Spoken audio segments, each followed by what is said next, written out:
کہ جو 14 مئی کے پنجاب میں الیکشن کے حوالے سے جو یہ 3 رکنی بینچ نے فیصلہ دیا تھا، اب تو 3 رکنی رہ گیا نا، تو 5 کا بینچ تھا اور اس میں سے 3 کا فیصلہ آیا تھا، تو اس میں یہی 3 جج ہیں جنہوں نے یہ فیصلہ دیا تھا کہ پنجاب میں 14 مئی کو الیکشن کروائے جائیں۔ تو جو review of judgments and orders act ہے، اس کے تحت اب فیصلہ تو مانا نہیں گورنمنٹ نے، تو اب اسی ایکٹ کے تحت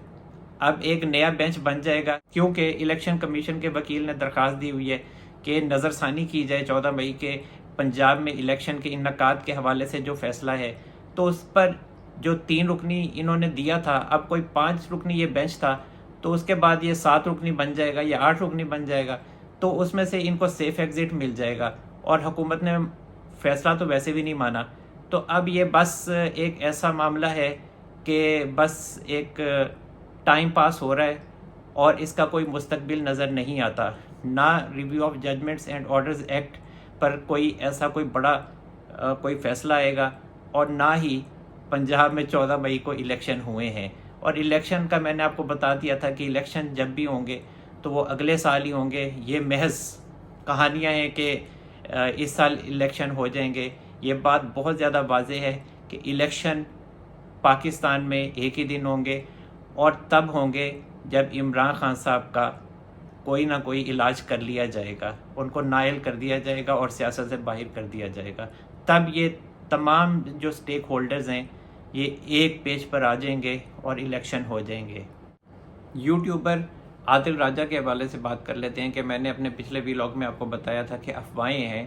کہ عادل راجہ کو لندن میں گرفتار کر لیا گیا ہے، اور وہ بات پھر درست ثابت ہوئی کہ عادل راجہ کو لندن میں گرفتار کر لیا گیا، اور یہ جو گرفتاری ہوئی ہے یہ بہت بڑے لیول پہ ہوئی ہے، اور گرفتاری کے بعد اب یہ خبر آ رہی ہے کہ عادل راجہ کو جو انویسٹیگیشن تھی وہ کرنے کے بعد عادل راجہ کو چھوڑ دیا گیا ہے، اور وہ اس ٹائم ضمانت پہ رہا ہوئے ہیں۔ اور جو سٹوری ہے وہ اس طرح سے ہے کہ لندن میں کسی کو بھی اتنی آسانی سے گرفتار نہیں کیا جاتا جس طرح سے پاکستان میں کسی نہ کسی کو بھی کسی بھی ٹائم جب دل کرے گرفتار کر لیا جاتا ہے۔ تو وہاں آپ کو پتہ ہے کہ وہاں رولز جو ہیں وہ بہت زیادہ اسٹرکٹ ہیں، اور عادل راجہ کے خلاف جو کمپلینز ہیں اور ان کمپلینز کی جو نوعیت ہے وہ خاصی خطرناک ہے، اور وہ پاکستانی ریاست کی طرف سے یو کے گورنمنٹ کو کمپلینز کی گئی ہیں، اور انہی کمپلینز کی روشنی میں عادل راجہ کو کہا جا رہا ہے کہ کاؤنٹر ٹیررزم پولیس نے اریسٹ کیا، اور پھر عادل راجہ سے جو کہ لیپ ٹاپس تھے، ان کے پاس موبائلز تھے، وہ سب کچھ جو کاؤنٹر ٹیررزم پولیس تھی انہوں نے اپنی تحویل میں وہ تمام چیزیں لے لی ہیں۔ اور اس کے بعد کہا جا رہا ہے کہ 10-11 دن پہلے پاکستان کی ایک بڑی شخصیت ہیں، تو وہ جو یو کے گورنمنٹ ہے ان کے حکام سے وہ ملی تھی، اور اس کے بعد جو عادل راجہ کا معاملہ ہے وہ پراپر طریقے سے وہ ڈسکس ہوا ہے اور ثبوت دکھائے گئے ہیں، اور عادل راجہ کی جو گرفتاری کاؤنٹر ٹیررزم پولیس نے کی ہے انہیں بھی وہ ثبوت درست لگے ہیں، انہوں نے ان ثبوتوں کو تسلیم کیا ہے، تو انہی ثبوتوں کی روشنی میں عادل راجہ کو گرفتار کیا گیا ہے۔ ان کے پاس مطلب یہ ہے کہ کاؤنٹر ٹیررزم پولیس کے پاس عادل راجہ کے خلاف اتنے ثبوت ہیں جس کی بنا پر وہ عادل راجہ کو گرفتار کر سکتے تھے، اور انہوں نے پھر عادل راجہ کو گرفتار کیا ہے۔ اور جو ان کے وکیل ہیں عادل راجہ کے، انہوں نے بھی اس بات کا خدشہ ظاہر کیا ہے کہ جو عادل راجہ گرفتار ہوئے ہیں وہ کوئی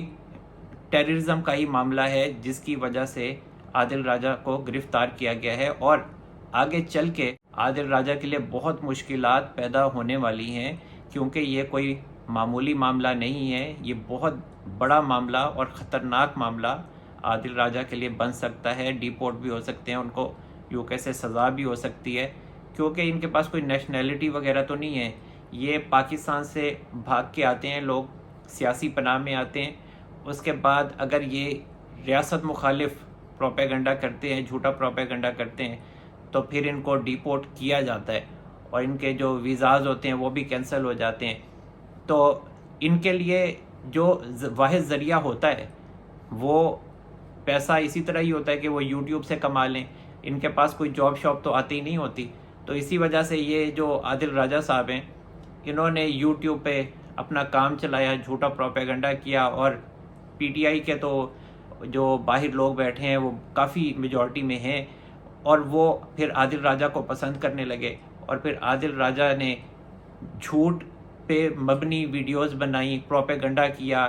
اور جو ریاست ہے اس کے خلاف بہت ہی منفی پروپیگنڈا کیا، جھوٹے الزامات فوج کی ہائی کمانڈ پر عائد کیے. تو اسی وجہ سے یہ جو معاملات ہیں کہ جس طرح سے انہوں نے عوام کو اکسایا، اور جو باہر کی دنیا پاکستانی جو بیٹھے ہوئے ہیں باہر،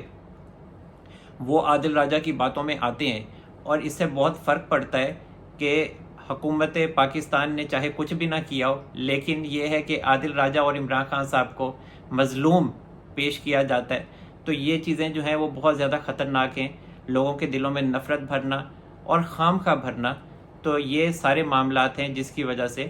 عادل راجہ جو ہیں وہ خاصے سنگین معاملات میں مبتلا ہو سکتے ہیں.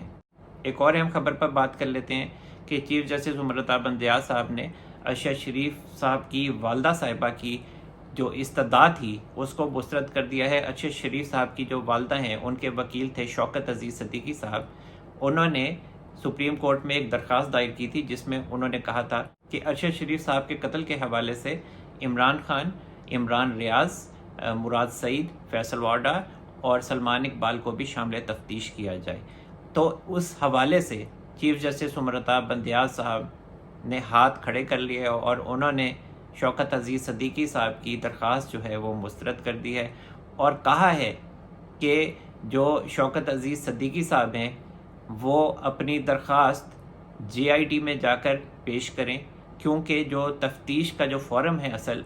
وہ جے آئی ٹی ہے. اب اصل میں معاملہ یہ ہے کہ عمران خان صاحب بھی ارشد شریف صاحب کے قتل میں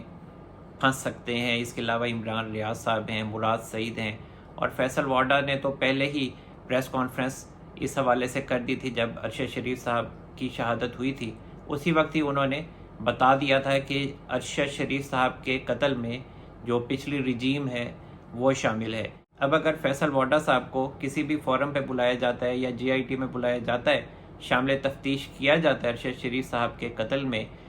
تو فیصل وارڈا صاحب تو اپنا بیان قلم بند کروا دیں گے، لیکن باقی جو شخصیات ہیں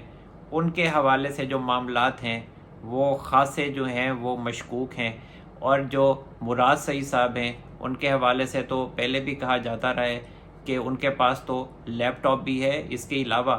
جو مراد سعید صاحب ہیں وہ پشاور ایئرپورٹ پر ارشد شریف صاحب کو چھوڑنے بھی گئے تھے جب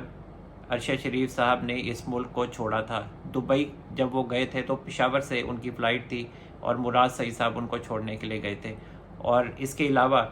عمران خان صاحب خود کہہ چکے ہیں کہ ارشد شریف کو یہاں پر زندگی کو ان کی خطرہ تھا، تو اسی وجہ سے میں نے انہیں کہا تھا کہ تم باہر چلے جاؤ، تو اور اسی وجہ سے ارشد شریف صاحب کو باہر بھیجا گیا. یہ عمران خان صاحب خود اعتراف کر چکے ہیں. اور جو سلمان اقبال صاحب ہیں انہوں نے ارشد شریف کے حوالے سے لندن میں ان کے سٹے کا سارا انتظام کیا تھا، اور اس کے بعد جو کینیا ان کو بھیجا تھا تو وہاں پہ بھی سارے جو انتظامات تھے وہ سلمان اقبال صاحب نے کیے تھے. تو اس حوالے سے اگر تحقیقات ہوں تو ارشد شریف صاحب کے قتل میں جو بھی لوگ شامل ہیں وہ سامنے آ سکتے ہیں. اور ارشد شریف صاحب کے حوالے سے ایک بات یہ بھی کہی جاتی ہے کہ ایک ٹویٹر اکاؤنٹ تھا جوکر کے نام سے، اس پہ وہ عمران خان صاحب کے خلاف ٹویٹ کر رہا تھا، کچھ اس طرح کے راز تھے وہ بتا رہا تھا، جسے بعد میں اس وقت وہ خاموش ہو گیا جب ارشد شریف صاحب کی شہادت ہوئی ہے. اور اس کے علاوہ بھی کہ عمران خان صاحب ارشد شریف کے قتل کے بعد فوج کے اوپر الزامات لگا رہے تھے، تو اس وقت D G I S I Nadeem Anjum صاحب اور سابق D G I S P R Babar Iftikhar صاحب نے ایک پریس کانفرنس کی تھی جس میں انہوں نے جو ارشد شریف صاحب ہیں ان کے حوالے سے بتایا تھا کہ ان کا جو ہے ارشد شریف صاحب سے رابطہ تھا، اور ارشد شریف صاحب نے فوج کے آفیشلز کو یہ بتایا تھا کہ وہ جلد ہی پاکستان آ رہے ہیں. اور اس کے بعد پھر جو ارشد شریف صاحب ہیں ان کو قتل کر دیا گیا. تو جناب اب تک کے لیے اتنا ہی. اللہ تعالی ہم سب پر اپنا رحم و کرم فرمائے. منصور احمد قریشی کو اجازت دیجیے. اپنا بہت سارا خیال رکھیے گا. اللہ حافظ.